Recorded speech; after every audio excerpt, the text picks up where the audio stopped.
Hello, আসসালামু আলাইকুম। আমি আজকে বানাইতেছি একটা রুটি। ধরেন আমি এখানে প্রথম দিয়ে দিয়েছি আটা, এরপরে এই যে লবণ, স্বাদ পরিমাণ মতো লবণ নিয়েছি, আর এখানে দিয়েছি কুসকুসের এই গুঁড়াটা বলে সমুল, এই যে প্যাকেটে লেখা আছে সমুল, পরিমাণ মতো সমুল একটু মিক্স করছি। আর এই আটা প্যাকেট, এটা তো সবাই চিনেন আটা, এটা দিয়ে দিচ্ছি হাফ চামচ সোটা, খাবার সোটা।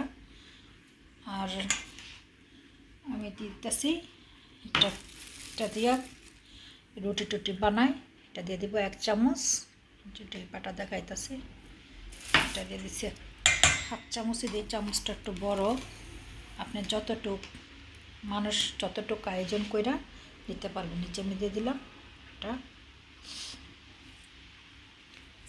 এটা বলে, এখানে আমি কুসকুসের গুঁড়া বলে সমুল, ওই সমুল, আটা, লবণ আর খাবার সোটার আছে ওইটাকে মিক্স করে নিয়েছি।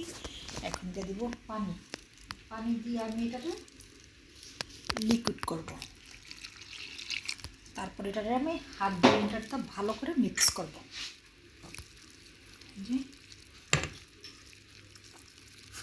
যেরকম চিতল পিঠা শিরাটা করেন ঠিক সেরকম করে করতে হবে জিনিসটা।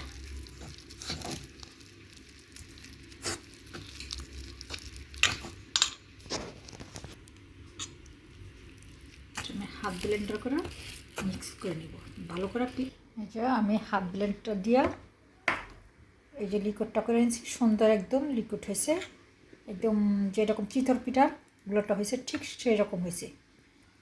এরকম চিতল পিঠার গুলোটা যেভাবে ঠিক সেইভাবে আমি 5 মিনিটের মতো ঘুরাইছি। আমি মানে আগে করে রাখছি 5 মিনিট, আপনাদের স্যাম্পল একটু দেখাইলাম।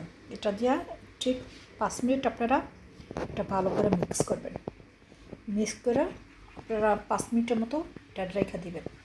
পিঠার গুলাটা এখন একটু রাইখা দিলে 10-15 মিনিট আপনার সুন্দর একদম জালি জালি হইব। আপনি ইচ্ছা করলে এভাবে ছড়াই দিতে পারেন, অথবা একসাথে অল্প করে দিয়ে রেখে দিতেও পারেন।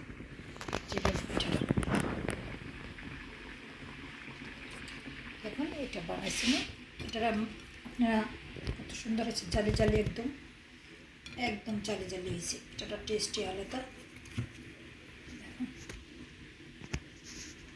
আপনারা শুটকির ভর্তা দিয়ে খাইতে পারবেন এবং মাংস তরকারি ঝোল দিয়ে খাইতে পারবেন, যেটাতে ইচ্ছা।